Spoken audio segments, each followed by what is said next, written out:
네, 오늘은 하나님 나라의 비유, 그물의 비유 순서를 가지고 오늘 하나님 말씀을 같이 나누도록 하겠습니다. 아마 우리 담당 목사님과 함께 지금 하나님 나라의 비유의 그런 여정을 함께 걷고 계신 걸로 제가 알고 있습니다. 이제 거의 아마 이제 다 그 길이 끝나는 아주 막바지에 이른 걸로 제가 알고 있는데, 오늘 이 시간은 이제 여러분께서 이제 충분히 많이 들으셨으니까 저와 함께 한번 복습을 해보면서 오늘 그물의 비유의 그 내용까지 한번 저와 함께 한번 말씀을 나누도록 하겠습니다. 하나님 나라라는 그런 말씀을 딱 들었을 때 아마 여러분이 쉽게 생각하실 수 있는, 그리고 굉장히 많은 우리 크리스천들이 생각하는 하나님의 나라, 천국은 이제 죽어서 우리의 생명, 우리 호흡이 다한 다음에 가게 되는, 그 하나님과 함께 사는 그 영원한 나라를 아마 여러분이 생각하고 계실 겁니다. 그게 사실 맞죠. 누가복음 23장 43절에 예수님께서 그 십자가에 못 박히셔서 이제 매달리고 계셨을 때 그 양옆에 있었던 강도 중에 한 명이 주님, 예수님 저도 데려가 주십시오. 그렇게 예수님께 간청하며 주님께 그 하나님 나라를 간구했을 때 예수님께서 너도 나와 함께 낙원에 있으리라, 이렇게 얘기를 하셨죠. 그리고 누가복음 16장에 보면은 부자와 거지 나사로의 비유 가운데 그 우리가 삶이 다한 다음에 가게 되는 그 하나님 나라에 대한 아주 구체적인 그런 묘사가 적혀져 있습니다. 그 지옥은 너무나 뜨거운 그런 불구덩이 때문에 그 물 한 방울이 참 귀한 곳이고, 나사로가 그 삶의 여정 가운데 거지로서 아무것도 가진 게 없었지만 죽은 이후에 낙원에 있는 그 나사로는 아주 아브라함과 함께 그런 행복한 기쁨의 그런 하나님과 영원히 살고 있는 그런 나라가 묘사가 되어 있죠. 이게 우리가 일반적으로 대부분의 크리스천 분들이 일반적으로 인식하고 있는 하나님의 나라입니다. 근데 여러분, 하나님의 나라를 요것만, 이게 틀린 건 아니지만 요것만 알고 계시면은 굉장히 하나님의 나라의 그 부요함에 대해서 뭐라고 해야 될까요? 마치 여러분이 경품에 당첨이 됐는데 그 쿠폰을 그 어디 마트나 가서 바꾸지 않은 그런 상황과 똑같습니다. 하나님의 나라는 그 죽어서 가는 나라이기도 하지만은 예수님께서 주기도문 가운데 그 나라가 임하시오며 이렇게 주기도문에 가르쳐 주시잖아요. 그 하나님의 나라는 멀리 우리가 죽어서 가는 그 나라이기도 하지만 지금 우리 가운데 올 수 있는 아주 현재적인 그런 의미를 가지고 있죠. 뿐만 아니라 하나님의 나라에 대해서는 많은 이제 이야기가 있는데 저와 한번 천천히 복습을 하면서 나아가도록 하겠습니다. 하나님의 나라라는 그 말 뜻 가운데 이제 나라라는 단어 가운데 이제 우리가 살고 있는 대한민국도 나라잖아요. 그러니까 이제 많은 분들 혹은 또 어떤 설교자 분들이 이제 여러분이 학교에서 현대 문화 가운데 사회 가운데 나라라고 했을 때 그 나라는 뭐 영토, 그리고 국민, 그리고 주권, 이 세 가지가 있어야만 어떤 나라이다라는 것을 아마 여러분이 학교 다니실 때 배우신 적이 있을 겁니다. 아마 좀 오래되신 분도 계시겠죠. 근데 영토, 주권, 국민이라는 기본적인 개념을 가지고 있는데 그 나라의 개념을 지금 우리가 배우고 있는 하나님 나라에 적용을 하기는, 그러니까 그대로 적용하기는 조금 무리가 있죠. 일단 단어부터 나라라고 하면은 영어로는 네이션인데 사실 이 하나님의 나라를 가리키는 영어 단어는 킹덤입니다. 킹덤 오브 갓, 킹덤 오브 헤븐. 킹덤이 뭐냐면은 바로 왕국이란 뜻이죠. 사실 정확한 우리나라 말의 번역으로는 왕국입니다. 그러니까 여러분, 왕국에는 누가 제일 중요할까요? 왕국에서는 왕이 제일 중요하죠. 현대 우리 민주주의 국가에서는 나라라고 했을 때 국민과 주권이 그리고 그 영토는 어떤 부속적 의미지만은 그런 것들이 뭔가 중요하고 우리의 권리와 뭐 헌법과 이런 것들이 뭐 중요하다라고 아마 배우실 거예요. 근데 사실은 하나님의 나라, 성경에서 말하는 하나님의 나라는 왕국이고 제일 중요한 거는 그래서 당연히 왕이죠. 그래서 하나님께서 왕이신 곳, 하나님이 왕으로서 다스리시는 곳, 그것이 바로 기본적으로는 하나님의 나라 또는 하나님의 왕국이라고 우리가 말을 할 수 있습니다. 여러분, 근데 이제 여기서부터 이제 하나하나씩 들어갑니다. 여러분, 교회는 예수께서 우리의 주인이시고 하나님께서 우리의 왕이시라고 고백하는 공동체, 커뮤니티죠. 근데 여러분이 직장을 다니시거나 우리가 살고 있는 나라, 대한민국 정부가 여러분 하나님을 왕이라고 인정하나요? 하지 않습니다. 미국 정부가 그 대통령들이 맨날 성경에 손을 얹고 대통령 선언식을 하지만 미국 정부가 여러분 하나님을 왕으로 인정합니까? 그렇지 않습니다. 오히려 학교에서는 종교적인 그런 언어나 단어를 쓰는 것에 대해서 아주 엄격히 금지하는 상황까지 이르렀죠. 여러분, 우리나라의 대표적인 기업들, 여러분이 다니고 계신 기업들이 하나님을 왕으로 인정하고 계십니까?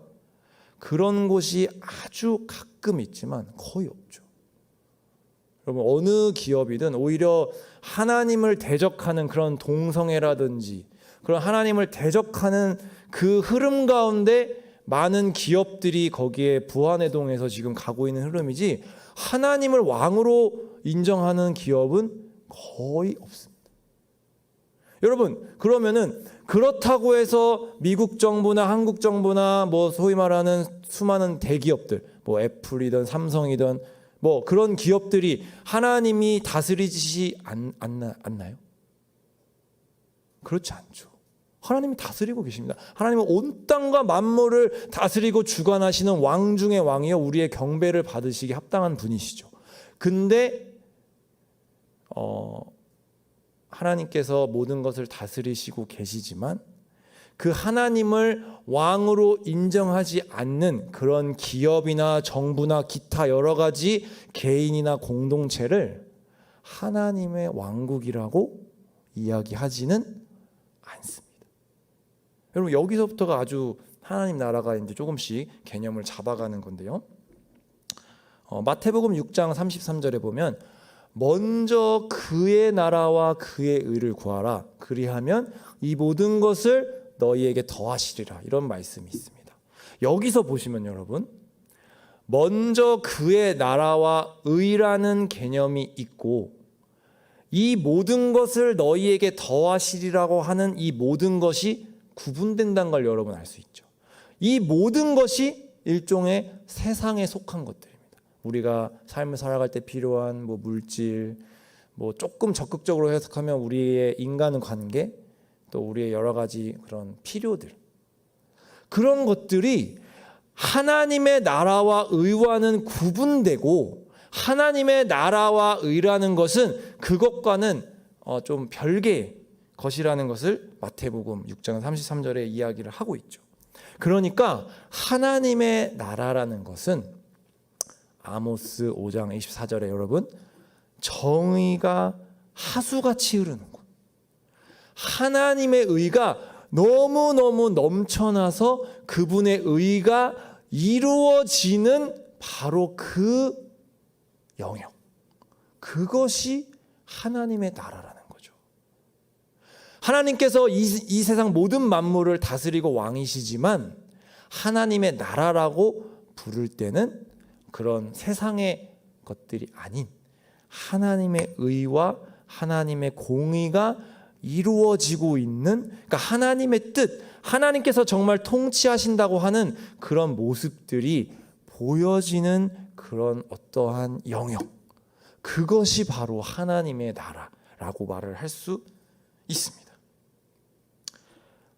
이제 여러분, 하나님의 나라가 의로운 하나님의 의가 이루어지는 곳이고 그 밖의 나라는 뭔가 불의, 의롭지 못한 것들이 뭔가 넘쳐나는 그런 곳이라는 것을 여러분이 아마 이제 알게 되셨는데, 사실 이 하나님의 나라와 세상 나라의 차이, 그 본질적인 차이는 이 단순히 의와 불이라는 단어로만 표현하기는 부족합니다. 조금 더 나아가 보도록 하겠습니다. 우리 요한복음 18장 36절 한번 보도록 하겠습니다. 요한복음 18장 36절입니다.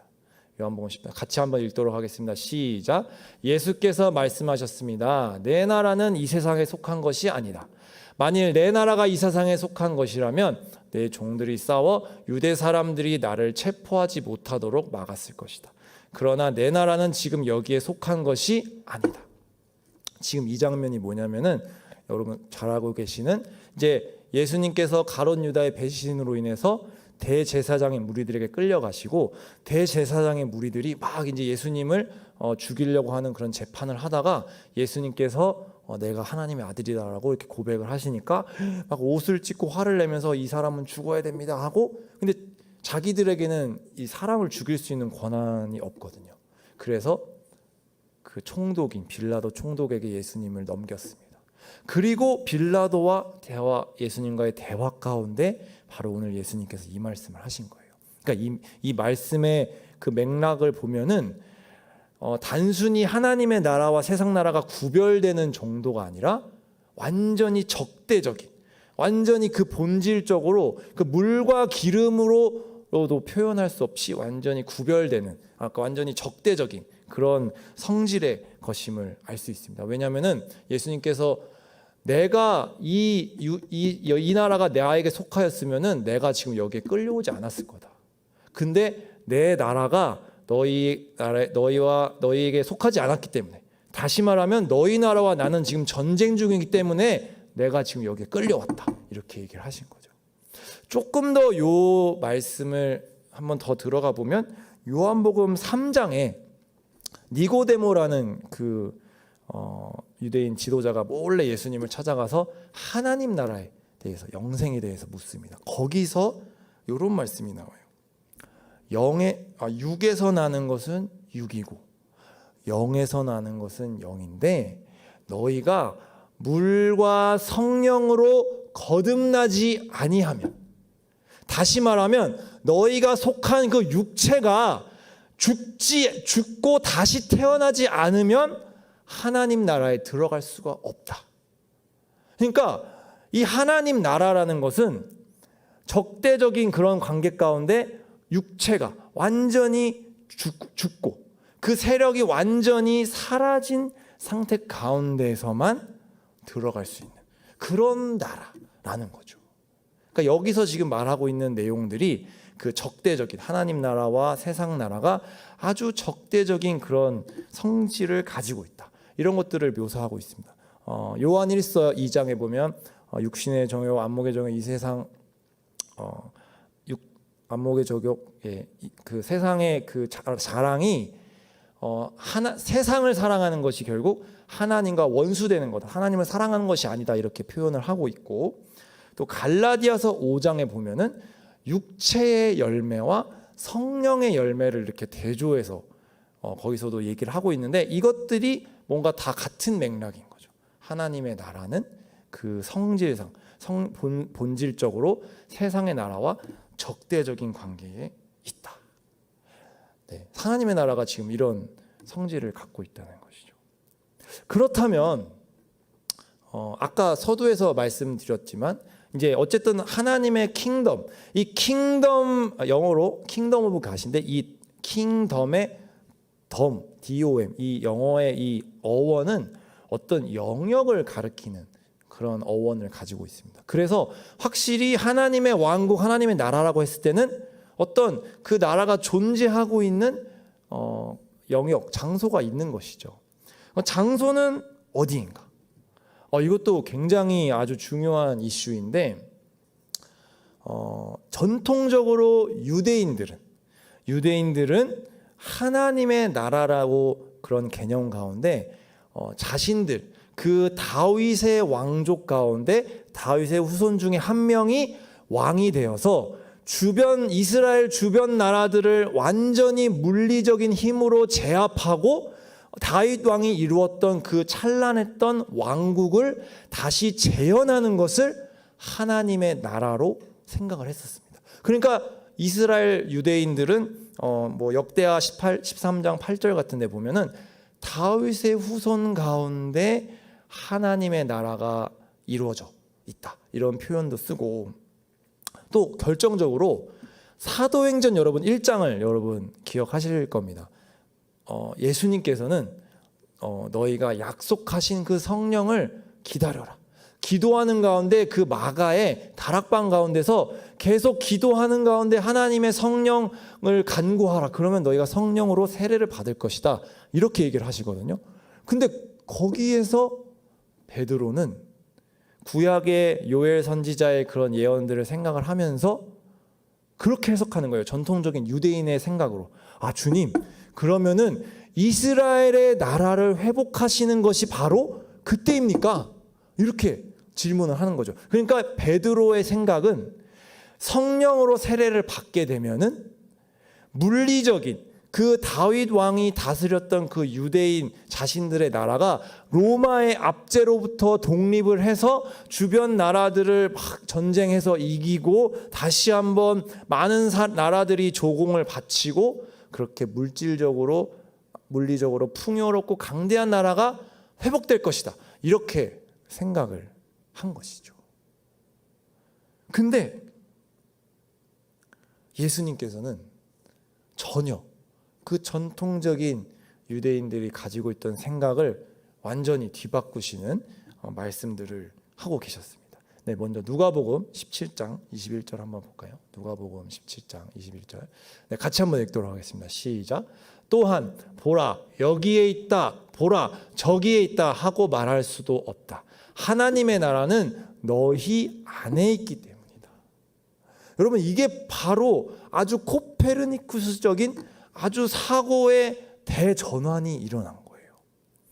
여지껏 유대인들, 물론 개중에는 하나님의 나라를 고대하고 하나님의 나라를 이해했던 구약의 선지자들과 그 밖에 하나님의 뜻을 간구하는 그런 하나님의 사람들이 있었지만, 대부분 유대인들의 사고 가운데는 하나님의 나라라는 것은 물리적인 그 팔레스타인, 그 지금 그 이스라엘 지역의 땅에 하나님 가나안 땅, 그 하나님께서 모세에게 약속하셨던 그 가나안 땅에 다시 한번 하나님 그 이스라엘 왕국 다윗 왕의 후손인 왕이 되고, 그래서 주변의 모든 로마든지 뭐 페르시아든지 그 주변의 모든 나라들을 물리치고 뭔가 나라가 이루어진 물리적인 그 장소로서 하나님 나라를 이해를 했는데, 예수님께서는 아니야, 하나님의 나라는 거기 있는 게 아니고 저기 있는 게 아니고 바로 너희 마음 가운데, 다르게 표현하면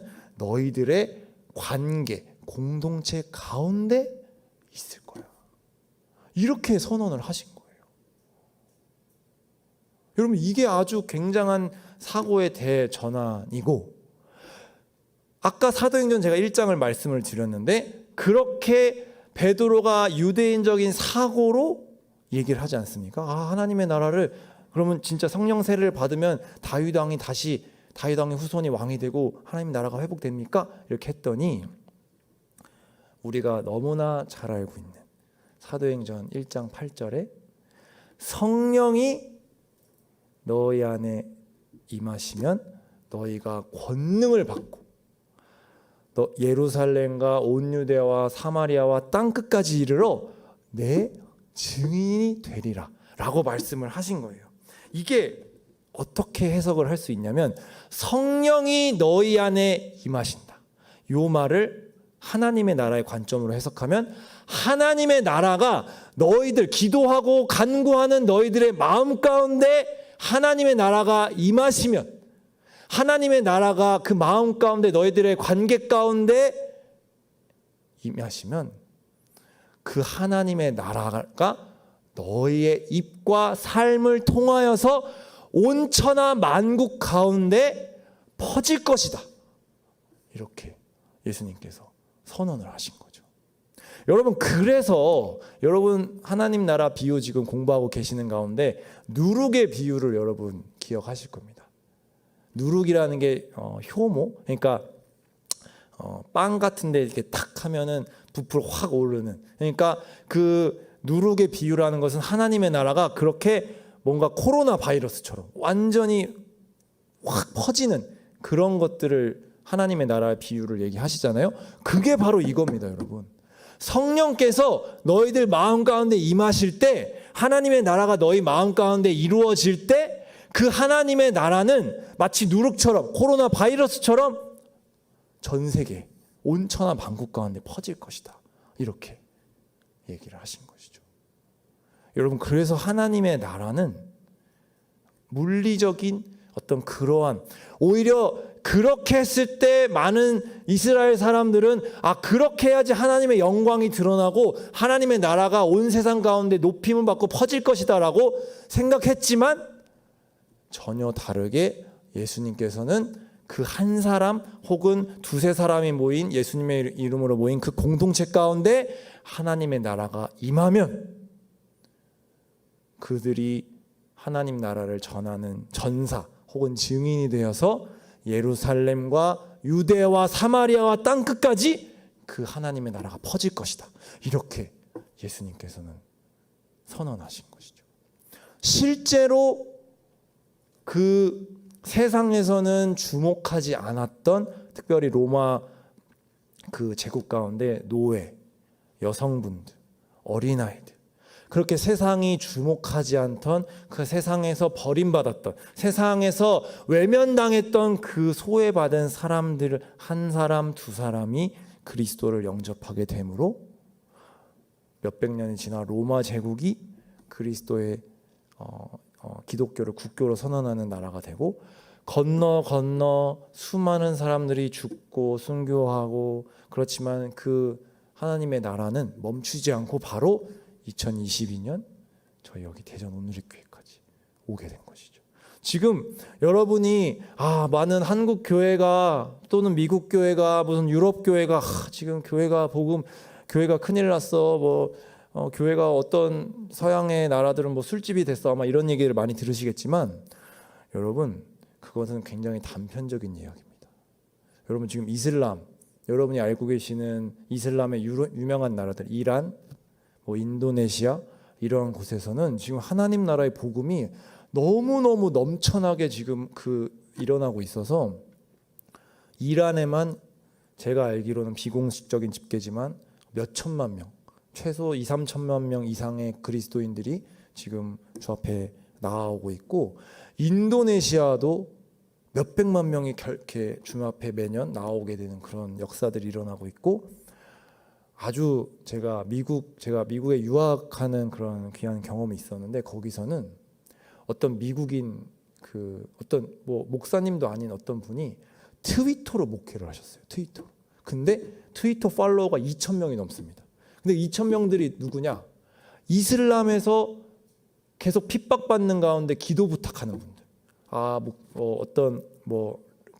그분한테 이걸 위해 기도해 주세요. 이걸 위해 기도해 주세요. 매 그 순간순간 기도 제목을 올리는, 그래서 그분은 트위터로 목회를 하고 계시는 그런 분도 지금 계십니다. 여러분, 우리가 무관심하고 몰라서 그렇지 하나님의 나라는 지금도 독버섯처럼 코로나 바이러스보다 더 크게 계속해서 전해지고 있고, 하나님의 나라의 그 능력이 계속해서 드러나고 있는 상황인 것이죠. 이렇게 여러분, 하나님 나라는 일반적으로 그런 유대인들이나 혹은 우리의 상식을 벗어나서 뭔가 물리적인 힘과 그런 능력으로 퍼지는 것이 아니라 그 하나님의 방법으로, 그 우리 마음 가운데 임하시는 하나님의 그 능력 가운데 아주 펼쳐지고 있다라는 것이죠. 하나님의 나라의 속성이 또 그와 같은 속성이 있습니다. 이제 한번 더 나아가 보겠습니다. 하나님의 나라가 이루어지는 영역을 우리가 공부했고, 또 하나님 나라의 어떤 본질적인 속성에 대해서도 공부를 했는데, 그렇다면 지금까지 우리가 안 것은 사실 조금 추상적일 수가 있죠. 하나님의 나라는 그럼 구체적으로 무엇이냐? So what? 무엇이냐? 이런 질문에 한 번 더 우리가 또 들어가 본다면은, 이것을 아주 짧은 버전으로 설명해 놓은 성경 구절이 있는데, 바로 로마서 14장 17절 말씀입니다. 같이 한번 읽도록 하겠습니다. 시작. 하나님의 나라는 먹고 마시는 것이 아니라 성령 안에서 의와 평강과 기쁨입니다. 아까 제가 성령께서 사도행전 가운데 임하셨을 때 하나님의 나라가 임한다고 여러분 말씀을 드렸죠. 바로 그런 맥락 가운데 이 로마서 14장 17절은 아주 짧게 하나님 나라는 의와 평강과 기쁨이 있는 곳이다, 이렇게 설명을 하고 있습니다. 이건 아주 간추린 설명이고요. 조금 이제 긴 버전으로 같이 한번 볼 텐데, 마가복음 1장 15절입니다. 마가복음 1장 15절 한번 같이 읽도록 하겠습니다. 시작. 때가 찼고 하나님의 나라가 가까이 왔으니 회개하고 복음을 믿으라. 이 구절 자체는 아주 짧지만 이 마가복음 1장 15절에 나온 이 하나님의 나라가 왔다라고 예수님께서 세례 요한께서 선포하시는데, 사실은 마가복음 전체 혹은 그 사복음서 전체 가운데 예수님께서 하셨던 모든 사역이 바로 하나님의 나라가 어떤 곳인지를 설명하고 있는 긴 사용 설명서입니다. 여러분, 예수님께서 어떤 일을 행하셨습니까?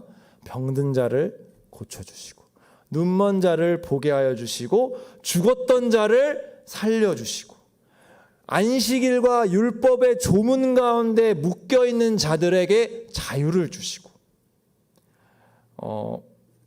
정말 우리 꼭 예수님이 믿지 않는 사람들이 생각을 해도, 여러분, 예수님을 안 믿는 사람들도 나름 자신의 유토피아라고 하죠, 이상적인 그런 삶을 꿈꾸며 지금 살아가고 있습니다. 근데 여러분, 다시 한번 생각해 보십시오. 병든 사람이 낫고, 슬픔이 기쁨이 되고, 눈을 못 보는 사람 혹은 무지한 사람, 너무나 어둠 가운데 그렇게 갇혀 있는 사람이 빛을 얻게 되고, 죽었던 사람이 다시 살아나게 되고, 그리고 율법 혹은 규칙 혹은 뭔가 세상이 정해놓은 그런 규정 가운데 묶여있는 사람들이 자유롭게 되는, 이런 하나님 나라, 우리 예수님께서 하신 일들을 잘 생각해 보면 자유가 있고, 생명이 있고, 사랑이 있고, 빛이 있고, 따뜻함이 있고, 배려가 있고, 희망이 있고, 여러분, 이런 것들이 사실은 예수님을 믿는 사람들 뿐만 아니라 모든 인간들이 꿈꾸고 추구하는 어떤 이상적인 가치인 거죠. 왜 사람들이 교회를 오지 않느냐? 그것이 교회에서 이루어지지 않는다고 굳게 믿기 때문에 안 오는 것입니다. 교회에서 전하는 메시지 자체가 나쁘다고 생각하는 게 아니고, 사랑하는, 너희들이 정말 사랑하느냐? 생명이 있다고? 거기에 정말 생명이 있느냐? 이렇게 의심을 해서 안 오는 것이지, 모든 인간들도 사랑을 꿈꿉니다, 여러분. 영원히 살고 싶어 합니다. 자유롭고 싶어 합니다. 여러분, 빛 가운데 살고 싶어 해요. 근데 실제 우리 교회가 그렇지 못하다고 해서 안 오는 것이지만, 사실 복음서에서 예수님께서 이루신 그 모든 것들은 하나님 나라에서 구체적으로 일어나게 될, 혹은 일어나고 있는, 아니면 과거에 일어났던 그런 일들이고, 그것들이 사실은 모든 인간들이 추구하는 그런 가치라는 것이죠. 여러분, 그래서 오늘 본문 말씀 전에 마태복음 13장 44절부터 46절까지의 비유에는 하늘나라가 어떻게 묘사가 되고 있냐면, 밭에 숨겨진 보화다. 그래서 그것을 발견한 사람이 자신의 모든 것을 팔고 그것을 산다. 하늘나라는 마치 가장 값비싼 진주다.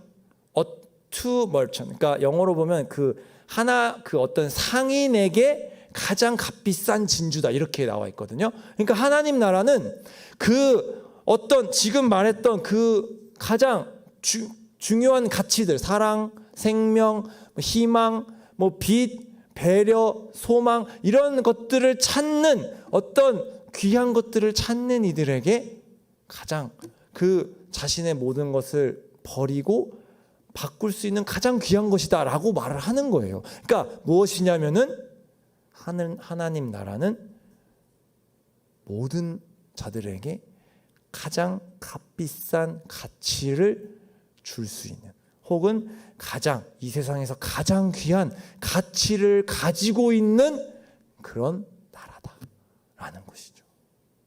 여러분, 하나님 나라는 이런 곳입니다.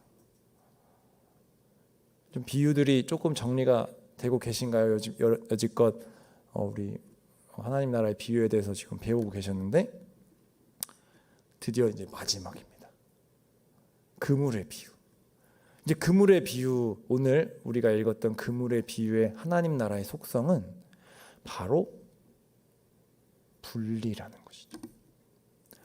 의인과 악인이, 그러니까 하나님께서 사랑 가운데 오래 참으심으로, 그리고 누구나에게 편견 없이 모든 민족 온천한 만민에게 그 누룩 같은 파워와 또 가장 값비싼 귀한 가치를 누구에게나 주시려고 하는 그 하나님의 사랑의 의지 가운데 하나님 나라가 펼쳐지게 되는데 끝이 있다는 거죠. 문이 닫히는 그런 때가 있다는 것입니다. 그래서 그 그물의 모든 고기들이 꽉 찰 때, 다시 말하면 문이 닫힐 때, 또는 다른 성경의 표현을 빌어서 예수님께서 재림하셔서 이 땅의 모든 것들을 심판하실 때 좋은 것들은 내비두고 나쁜 것들은 버린다. 조금 번외의 이야기일 수도 있지만 여러분, 이 분리 혹은 심판을 여러분 하나님의 우리를 사랑하시지 않기 때문이라고 오해하지는 않으셨으면 좋겠습니다. 여러분, 제가 그냥 한번 비유를 대볼게요. 여러분의 정말 사랑하는 자녀라면 그 자녀가 어떤 잘못을 해도 여러분은 같이 살 수 있습니다. 그렇죠? 근데 반대로 우리 살고 있는 동네 가운데 정말 파렴치한 범죄를 저지른 어떤 사람이 왔다고 생각해 봅시다. 근데 그 파렴치한 범죄자가 내 아들이고 내 딸이면은 나는 살 수 있어요. 그렇죠? 근데 그 옆에 있는 이웃, 남은 못 살아요. 내가 정말 사랑하는 자녀라면 내가 같이 살 수 있지만 옆에 있는 이웃은 살지 못합니다. 무슨 말이냐면 의인과 악인을 하나님께서 구별하시는, 그리고 악인을 천국에서 유기시킨다고 하는데 그것은 하나님께서 우리들을 사랑하시기 때문에, 하나님은 그 악인들을 용납하실 수 있지만 오히려 반대로 의인들은 그 악인들과 도저히 살 수 없기 때문에 의인들을 향한 배려 가운데 여러분 천국의 유기가 있는 것이죠. 여러분이 뭐 이 주제에 대해서 조금 더 나중에 공부를 하시면 더 자세한 말씀을 드리겠지만, 일단 이 그물의 비유 가운데 여러분이 하나님의 사랑을 의심하시지 않으셨으면 하는 마음에 제가 한 말씀을 드렸고, 사실 오늘 이 비유 가운데 중요한 포인트는 사실 이것보다도 이제 의인과 악인을 어떻게 구분하느냐는 거예요. 여러분, 이 비유를 조금 우리가 도움을 얻으려면 마태복음 22장을 한번 봐야 됩니다. 거기에 혼인잔치의 비유가 나와요. 거기서도 이제 이 비슷한 내용이 있는데, 왕이 이제 자기 잔치에 초대를 하는데 먼저 초대한 사람들이 바쁘다고 그 잔치를 거절합니다. 초청을. 그래서 왕이 아무나 데리고 와라. 뭐 악한 자든 뭐 거리에서 뭐 노숙을 하던 자든 다 데리고 와라. 그래서 그 잔치의 자리가 꽉 차게 됩니다. 근데 그 꽉 찬 자리에서 왕이 지나가다가 어떤 사람을 보게 되는데 그 사람이 보니까 혼인 예복을 입지 않았다. 이런 표현이 나와요. 그래서 여러분 예복을 안 입었다고 그 예복을 안 입은 사람을 쫓아냅니다. 오늘의 본문과 좀 비슷한데 그러니까 무엇이냐면은 여러분 혼인 예복을 입지 않았다는 것. 그러니까 상식적으로 생각하면 조금 왜 그 하나님 나라 잔치에 표제를 받았는데 왜 예복을 옷 안 입었다고 쫓아내는 것일까 이렇게 생각할 수 있는데 갈라디아서 3장 27절에 이 옷의 의미에 대해서 아주 잘 설명한 구절이 있는데 같이 한번 읽도록 하겠습니다. 시작.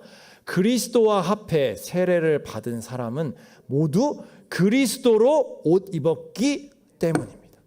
여러분 갈라디아서 3장 24절에 이 의미에 대해서 믿음으로 의롭다함을 입은 성도가 결국 그리스도와 함께 세례를 받은 것이고 그것이 그리스도로 옷을 입었다라고 표현이 나와 있어요. 그러니까 뭐냐면 혼인 예복이 예수님인 거죠. 그러니까 이 오늘 그물의 비유에서 나온 그 악인과 의인의 구별은 내가 행동으로 의롭게 행동을 하는 의인과 행동으로 악을 행한 악인 이걸 말하는 게 아니고 내가 이 하나님 나라에 정말 혼인잔치에 참여를 딱 초청을 받아서 왔는데 내가 정말 여기에 어울리지 않는 사람이구나 라는 것을 인식하고 그 예복을 입고 거기에 걸맞는 예복을 입으려고 하는 그 겸손한 자.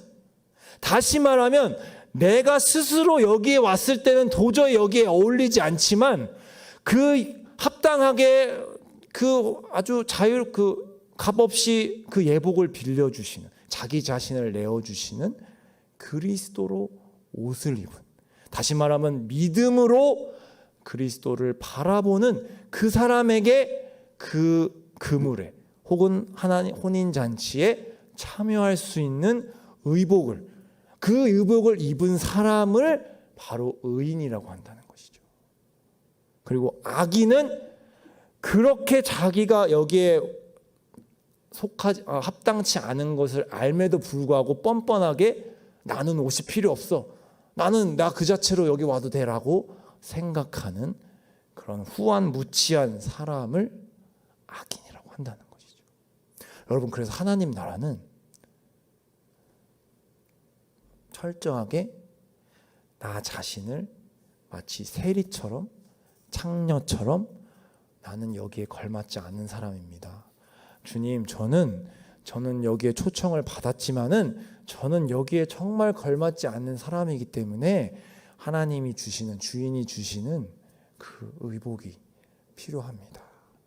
라고 고백하는 사람의 것이라는 것입니다.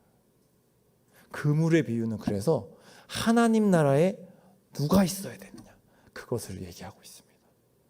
여러분 한번 오늘 저와 나눈 내용을 정리를 해보면은 하나님의 나라는 하나님의 왕국이고 하나님의 왕이신 곳이며 하나님의 의가 완전히 이루어지시는 곳이고 물리적인 어떤 공간에 이루어지는 것이 아니라 우리의 관계 그리고 우리의 마음 가운데 우리의 영혼 가운데 이루어지는 곳이고 그 영혼 가운데 이루어지는 하나님의 나라는 능력 있고 파워가 있기 때문에 온 천하 만국에 계속해서 퍼져나가고 있고 그 하나님의 나라는 의와 평화와 기쁨 가운데 모든 인간들이 추구하는 가장 선한 것들이 모여져 있는 종합 백화점 같은 곳이고 그 하나님 나라에 들어갈 수 있는 사람은 자신이 그 하나님 나라에 합당하지 않다고 고백하며 하나님께 그 하나님 나라에 걸맞는 옷을 구하는 그런 겸손한 자의 것이라는 것입니다. 여러분 하나님 나라 이제 좀 정리가 되셨나요?